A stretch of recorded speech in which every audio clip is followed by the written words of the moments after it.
You probably think it takes months, maybe years of visualization, effort, and healing to shift your reality.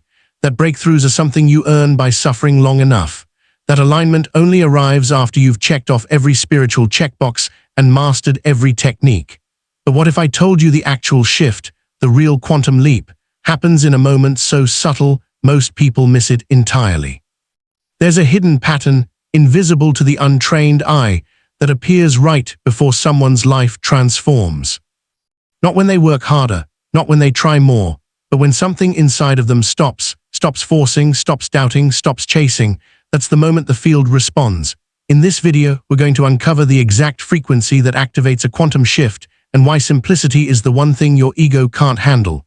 You'll discover the energetic skills that matter more than strategy, the signs you're on the verge of leaping timelines, and why breakdown isn't failure, it's an initiation.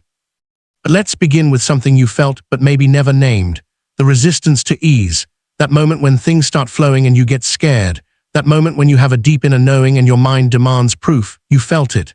The tension between your soul's clarity and your ego survival pattern. We live in a world addicted to struggle. Effort is glorified. Complexity is warped. If something feels too simple, it must be wrong. If it comes too easily, it must be undeserved. But the quantum field doesn't respond to how hard you work. It responds to how clear you are, to how clean your frequency is. And clarity is almost always found in simplicity. The challenge is that simplicity threatens the false self. Because if it's simple, then what was all the struggle for? If it's simple, what does that mean about the identity you've built around trying, fixing, proving? Simplicity strips away the drama. And when there's no more drama, there's nothing left to hide behind. This is why most people unconsciously sabotage their own shifts, not because they're broken, but because they're afraid of how quiet the truth really is. They expect lightning, they get stillness, they want fireworks. The field gives them silence, but in that silence is where the shift lives. The quantum field is always mirroring. It's not waiting for your next affirmation. It's vibrating with your current identity. And the moment you drop the need to force and you simply become, the feedback loop changes. You stop waiting for the external to validate the internal. You stop adjusting your frequency to your circumstances. Instead, you begin to hold your tone no matter what. This is the difference between manifesting and shifting. Manifesting often implies creating something out of lack. Shifting is becoming the version of you that already exists in another now. And the only thing separating you from that timeline is your frequency filter. Not time, not effort, just energy. So let me ask you, what if it's not that your shift is hard, but that it's unfamiliar? What if you've been trying to think your way into a new timeline instead of feeling your way into it? And what if the real block isn't your environment, but your attachment to complexity? In the next part of this video, we'll reveal why most people fail to stabilize their signal and why your blind spots might be creating a static that the field can't interpret. You'll discover the hidden ways you resist resonance and how to start broadcasting from a place the universe can finally hear. Let's keep going, because this simplicity, it's your portal, and once you feel it, everything changes. If the quantum shift is so simple, then why do so few people experience it? Why does it feel like some invisible wall keeps you looping in the same emotional patterns even when you know better? Why do your efforts plateau right when you think you're getting close? It's because simplicity requires something far more demanding than effort. It requires awareness. Awareness without the safety net of complexity can feel terrifying. When things are complicated, you can blame the tools, the method, the process. When it's simple, there's nowhere to hide. The spotlight turns inward and you're left with one question: am I really ready to shift? Let's start with what's blocking most people from holding the right frequency. Blind spots. These are not flaws. They're patterns you're too close to see, emotional reflexes you've normalized, narratives you've repeated. So often they now feel like truth. But here's the thing. The quantum field doesn't respond to what you consciously want. It responds to what you unconsciously are. So while your mind is visualizing abundance, your frequency might still be coded in scarcity, not because you're not trying, but because you've never questioned your default signal. Take a moment to feel into that. What do you broadcast when no one is watching? What's the emotional climate of your inner world when you're not doing the work? That's your real frequency. That's what the field is picking up. This is where the first true mastery skill comes in, self-awareness. And I'm not talking about journaling or daily reflection alone. I'm talking about cultivating the kind of awareness that watches your thoughts while they're happening without judgment, without fixing. the kind of awareness that recognizes when you're reacting from survival and chooses not to collapse into it. The next shift is even harder. Radical responsibility. This is where your frequency starts to clean itself. It's not about blaming yourself for everything. It's about claiming everything you're emitting, especially the parts you'd rather disown. When you shift from "why is this happening to me" to "what is this showing me about my resonance," the field starts to mirror you differently. Victimhood is loud but incoherent. Ownership is quiet but magnetic. And then comes the skill that amplifies everything.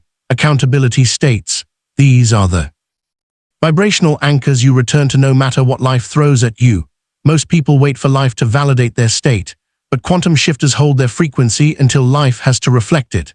Accountability means showing up for your state even when it's inconvenient, even when the evidence says you're crazy, even when you feel like nothing is moving. And finally, the most paradoxical one, detachment from perception. We are taught to judge everything. This is good. That is bad. This means I'm close. That means I failed. But what if your low moment is actually the final phase before the shift? What if what feels like a breakdown is simply your old frequency collapsing in on itself? Detachment doesn't mean you don't feel. It means you don't label. You let the experience move through you without assigning it a verdict, because the quantum field is not linear. The darkest moment might be the exact calibration required for the light to land. You're not just learning to think differently. You're learning to hold your vibration as if it were the only truth, and that takes courage. It's easier to distract yourself with methods and mantras. It's harder to sit in stillness and admit, I've been looping because I'm still filtering life through old stories. The quantum shift isn't complex, but it's surgical. It cuts straight through illusion. It exposes the parts of you that still need chaos to feel alive, and it asks, will you finally let those pieces rest? In the next part, we'll dive deep into the moment right before the shift.